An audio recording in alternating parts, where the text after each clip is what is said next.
What's up, viewers? Welcome to McElroy's Motors, and in today's video, not only am I at my grandfather's house right now, but also I have some really good news I'd like to share with you guys today.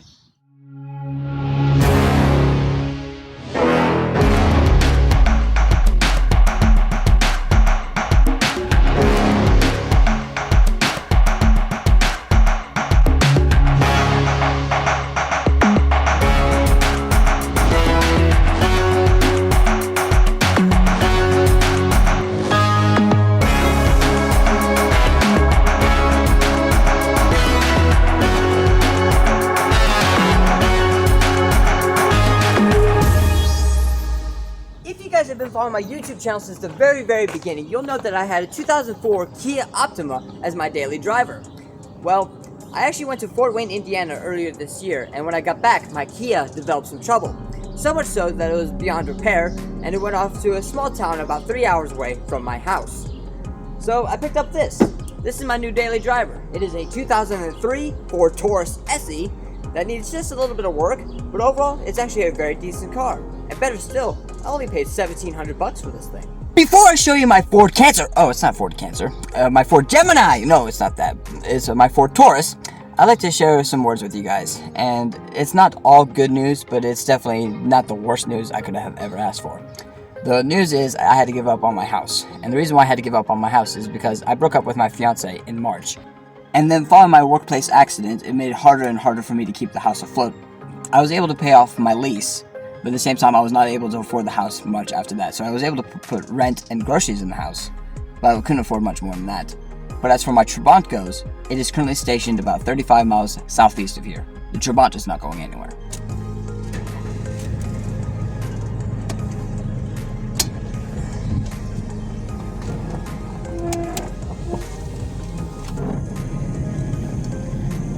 So I picked up this Ford Taurus from Facebook Marketplace, and I got this whole car for $1,700.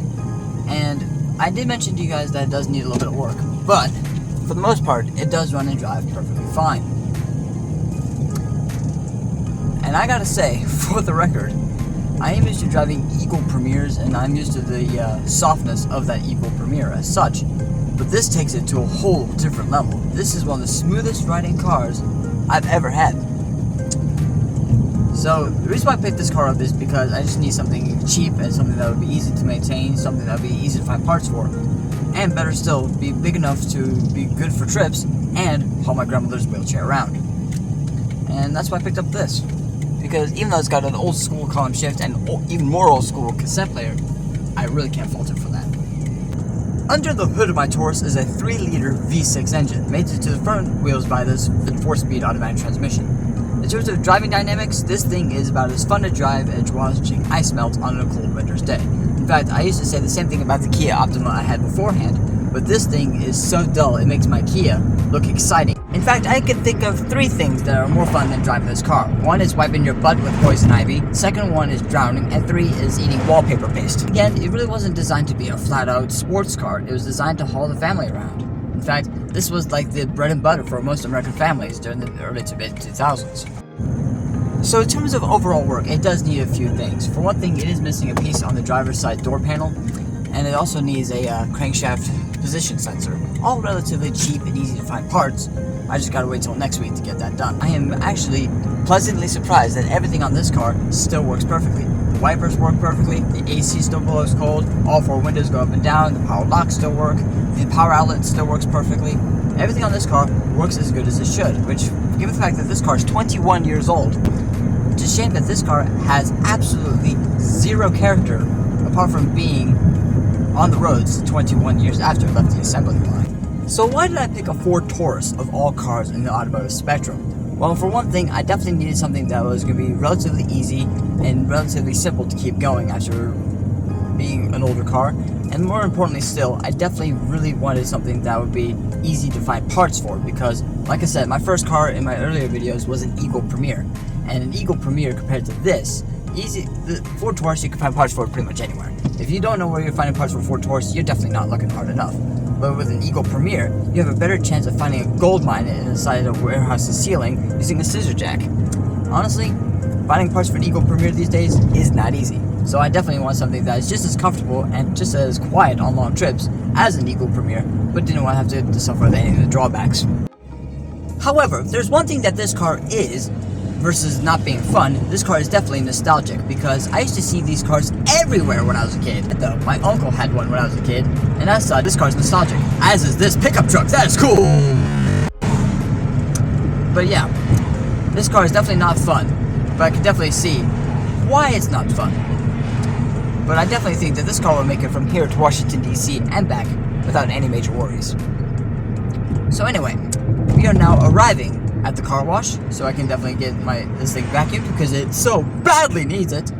So, without further ado, let's get started.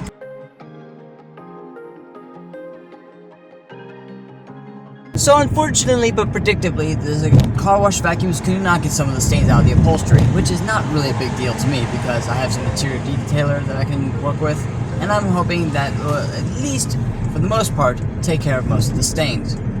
The question now is, will it do the trick? But as for everything else though, there are a few things where I do have to sort out on the Taurus besides the interior, because for some reason the previous owner before me, he decided to put Nissan Titan branded floor mats in the front seats, and as for the back seats, I think he might have just gotten them from either some general retail store like Walmart or Sam's Club or whatever the case may be, because they look very generic. They might be for the Nissan Titan, I don't know. But at the same time, I'm not going to care, because at some point in time I'm going to definitely get some Ford branded floor mats for this thing. I'm definitely going to put some seat covers in this thing at some point. But overall, for a $1,700 car, I kind of expected this. But at the same time, I'm not faulting it too much for that. I'm really not. So now it's time for me to head back home, so therefore I can give you a full in-depth tour of my Ford Aquarius. Stepping inside my Taurus, and you can just see it is a very basic car overall. There's nothing really in this car that makes it stand out in terms of quirks and features. In fact, the only quirk and feature this car really has is the piece of the door panel to which you can see that's missing. I do have it in the trunk, but I just gotta reattach it. But in terms of the only thing that makes this car have a quirk and feature to satisfy Doug DeMuro is the fact I can make it a 5-seater with cup holders, but a 6-seater with hardly any cup holders. And what I can do is basically fold up the center armrest like so, and then fold the little console in, and it locks in place. And now I got an extra seat. So if I want cup holders, all I gotta do is just the exact opposite. Fold that out, fold this down, and voila, it's back to a 5-seater mode again. So it's quite handy. But it just absolutely blows my mind knowing that this car, being a 2003 car, still has a cassette player. I thought it would have a CD and a cassette, or just a CD player, but a cassette player? That just shows how outdated this car really is, even by 2000 standards.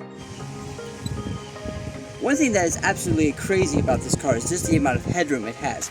I am not a tall person. For anyone who knows me, they'll say that I'm either 5'6" or use tweezers on my peak.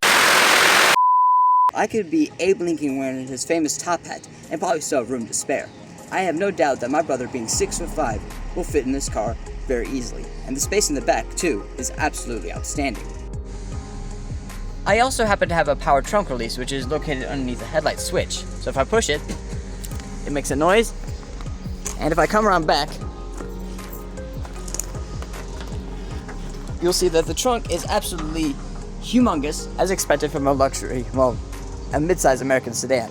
The only downside to it is if I let go of the trunk lid becomes not just a trunk lid, but the world's most effective guillotine. So I have to get that fixed. But overall, it does have a stick to keep the trunk open. So when it comes time to loading luggage, we're still good.